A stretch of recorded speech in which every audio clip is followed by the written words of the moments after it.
Tonton video ini sampai selesai agar Anda tidak gagal paham.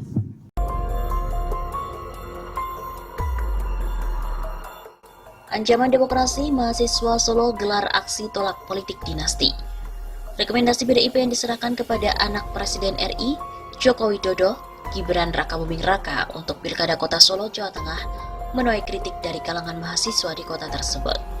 Mereka memandang dipilihnya Gibran sebagai bakal calon wali kota Solo itu sebagai ancaman bagi demokrasi, karena diduga memicu terbentuknya dinasti politik. Isu dinasti politik ini menjadi tema aksi Kamisan ke-73 yang digelar di Lingkar Geladak Solo, Jawa Tengah pada hari Kamis 23 Juli yang lalu. Di samping minim rekam jejak di kancah politik, mereka memandang status Gibran sebagai putra sulung Jokowi menjadi persoalan tersendiri. Ini jelas menjadi ancaman bagi demokrasi, tidak hanya di Solo tetapi secara nasional, kata salah satu aktivis Kamisan, Laras, usai aksi yang diikuti sekitar 50 mahasiswa tersebut.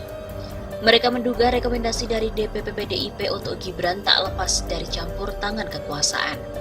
Apalagi sehari sebelum diumumkan, Presiden Jokowi memanggil pesaing Gibran dalam perebutan rekomendasi dari PDIP yaitu Ahmad Purnomo. Era reformasi, lanjut Laras, seharusnya memberikan kesempatan yang setara bagi semua orang untuk terjun di kancah politik. Politik dinasti bakal membuat bibit-bibit politisi potensial menjadi layu. Apalagi banyak partai yang gagal berkompetisi karena terjegal aturan angka ambang batas dalam pemilu. Akhirnya hanya mereka yang punya hubungan dengan kekuasaan dan pemodal yang bisa berpolitik. Sangat tidak mungkin menandingi Gibran. Purnomo yang sudah mendapat dukungan dari akar rumput PDIP Solo saja harus kalah dengan relasi kuasa. Purnomo sendiri oleh DPC PDIP Surakarta telah didaulat menjadi penasihat tim pemenangan Gibran Rakabuming dan Teguh Prakoso dalam Pilkada Kota Solo. Di sisi lain, para peserta Kamisan Solo juga mencoba menggugah pola pikir masyarakat yang diduga masih terjebak dengan pola pikir feodal, sehingga memandang pencalonan Gibran sebagai hal yang lumrah. Langkah konkretnya, jelas kita mengkampanyekan kesadaran politik di masyarakat. Tidak harus terjun langsung, minimal rakyat sipil harus paham dengan politik tanah air. Aksi Kamisan sendiri merupakan agenda rutin setiap Kamis sore yang diikuti sejumlah aktivis mahasiswa Solo. Umumnya aksi tersebut mengangkat isu-isu lokal yang kurang mendapat perhatian publik. Laras menjelaskan tema politik dinasti dipilih untuk aksi kali ini karena mereka menilai pencalonan Gibran akan menjadi masalah ke depan. Sebelumnya, pada pengumuman gelombang kedua, DPP PDIP salah satunya memutuskan mengusung putra sulung Jokowi Gibran Rakabuming Raka untuk maju dalam Pilkada Kota Solo sebagai bakal calon wali kota. Dalam Pilwalkot nanti, Gibran yang dipasangkan dengan anggota DPRD Solo, Teguh Prakoso, diduga akan bersaing melawan kotak kosong.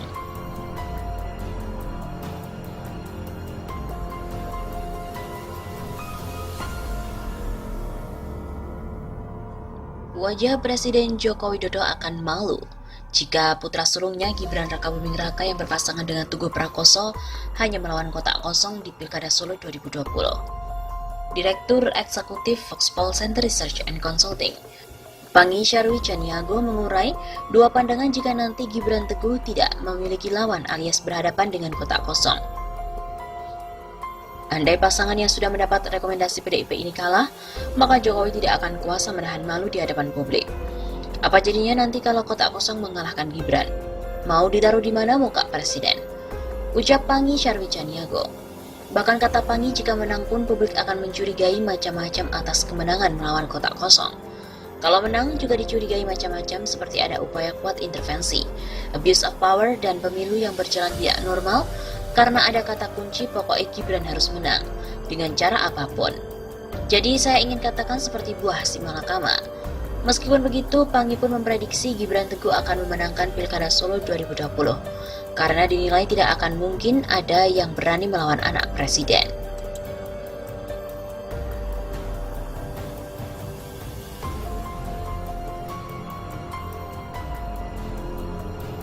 Ketua Dewan Pimpinan Cabang DPC PDIP Solo, FX Hadi Rudiatmo, mengakui bahwa kecewa dengan turunnya rekomendasi pada Gibran Rakabuming Raka dan Teguh Prakoso. Pasalnya hasil yang keluar tidak sesuai dengan usulan nama yang diajukan oleh DPC PDIP Solo. Kalau ditanya kecewa atau tidak, ya kecewa. Kami kan sudah menjalankan aturan partai sesuai dengan PP nomor 24 tahun 2017, ucap Rudi. Sebagai informasi, Rudi telah mengajukan nama Ahmad Purnomo dan Teguh Prakoso untuk mendapatkan rekomendasi dari DPP PDIP sebagai calon wali kota dan wakil wali kota. Namun ternyata rekomendasi dari partai berlambang kepala banteng ini malah turun untuk nama Gibran Rakabuming dan Teguh Prakoso. Rudi merasa dirinya tidak mempunyai harga diri karena rekomendasi yang turun tidak sesuai dengan nama yang diajukan. Seolah-olah tidak ada harga dirinya. Sebab semua yang sudah kita rumuskan tidak ada nilainya, karena yang diberi rekomendasi adalah Gibran Teguh, padahal kami usulkan Purnomo Teguh. Namun Rudi menekankan bahwa semua keputusan sudah menjadi hak prerogatif dari Ketum PDIP Megawati, sehingga apapun keputusan Ketua Umum, kader partai wajib melaksanakan dan memenangkan.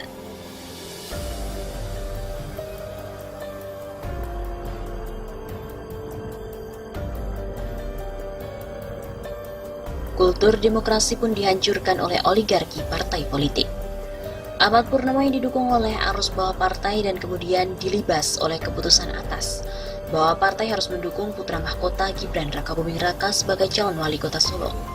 Purnomo pun secara terang-terangan diundang ke istana. Tawaran jabatan pun diberikan sebagai kompensasi dari kursi tersebut. Peristiwa ini menggambarkan oligarki yang dominan dari partai politik yang menjadi pembunuh demokrasi. Benar bahwa proses yang terjadi adalah masalah internal dan kewenangan partai itu sendiri. Akan tetapi mengingat partai politik adalah institusi dari suatu negara demokrasi, maka pembuldoseran adalah perusakan kultur politik demokratis dalam sistem politik. Khusus Purnomo hanya satu contoh dari penghancuran demokrasi pada partai politik. Realitasnya adalah hampir di semua partai politik yang ada di Indonesia tidak demokratis. Penentuan pimpinan partai di tingkat bawah, proses pencalekan hingga penetapan calon kepala daerah yang diajukan oleh partai seluruhnya ditentukan oleh pimpinan tingkat atas. Ketua Umum DPP sangat berkuasa. Oligarki atau otoritarian berjalan pada partai politik. Akibatnya partai politik kehilangan fungsi yang semestinya sebagai sarana pendidikan politik, sosialisasi politik, artikulasi politik maupun agregasi politik. Ia hanya mampu melakukan fungsi rekrutmen dan mempengaruhi kebijakan politik. Itu pun untuk memenuhi kepentingan politik dirinya sendiri. Berbagai kebijakan rezim yang tidak pro rakyat bahkan membuat kesusahan dan kegaduhan pada rakyat tak bisa dipisahkan dari perilaku politik partai politik yang memang tidak pro rakyat. Partai yang lebih berkhidmat pada kekuasaan atau elit, demokrasi hanya menjadi slogan bahkan bualan. Repotnya, ketika sistem politik yang dibangun oleh korporatokrasi, maka persoalan kapital menjadi dominan. Untuk menjadi ketua partai di tingkat pusat maupun daerah, menjadi calon anggota legislatif, jadi ataupun untuk diusung sebagai calon kepala daerah, maka faktor modal atau uang itu sangat menentukan. Pemilik modal dapat ikut pula berjudi untuk jabatan-jabatan politik yang tersedia. Reformasi tidak membuat perilaku partai politik lebih baik. Partai politik tidak terreformasi, justru semakin lebih doyan materi. Korupsi di lingkungan parpol juga termasuk tinggi, menyaingi birokrasi. Perjuangan untuk menjadikan menteri atau jabatan di perusahaan milik negara juga bagian dari upaya penggemukan partai. Artinya menjadi mesin korupsi. Kembali ke kasus Ahmad Purnomo dan Gibran yang didukung oleh hampir semua partai politik, merupakan gambaran dari hancurnya demokrasi oleh partai politik. Seorang figur yang semua tahu kualitas politiknya karena anak presiden, maka support politiknya menjadi luar biasa. Sumbernya tak lain adalah oligarki, otokrasi atau ketumkrasi.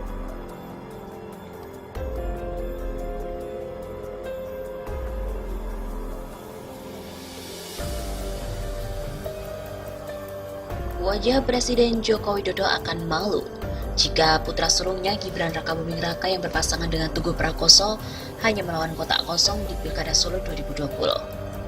Direktur Eksekutif Foxpol Center Research and Consulting, Pangi Syarwi Caniago mengurai dua pandangan jika nanti Gibran Teguh tidak memiliki lawan alias berhadapan dengan kotak kosong. Andai pasangan yang sudah mendapat rekomendasi PDIP ini kalah, maka Jokowi tidak akan kuasa menahan malu di hadapan publik. Apa jadinya nanti kalau kotak kosong mengalahkan Gibran? Mau ditaruh di mana muka presiden? Ucap Pangi Syarwi Caniago. Bahkan kata Pangi, jika menang pun publik akan mencurigai macam-macam atas kemenangan melawan kotak kosong. Kalau menang juga dicurigai macam-macam seperti ada upaya kuat intervensi, abuse of power, dan pemilu yang berjalan tidak normal karena ada kata kunci pokoknya Gibran harus menang dengan cara apapun. Jadi saya ingin katakan seperti buah si malakama. Meskipun begitu, Panggi pun memprediksi Gibran Teguh akan memenangkan Pilkada Solo 2020 karena dinilai tidak akan mungkin ada yang berani melawan anak presiden.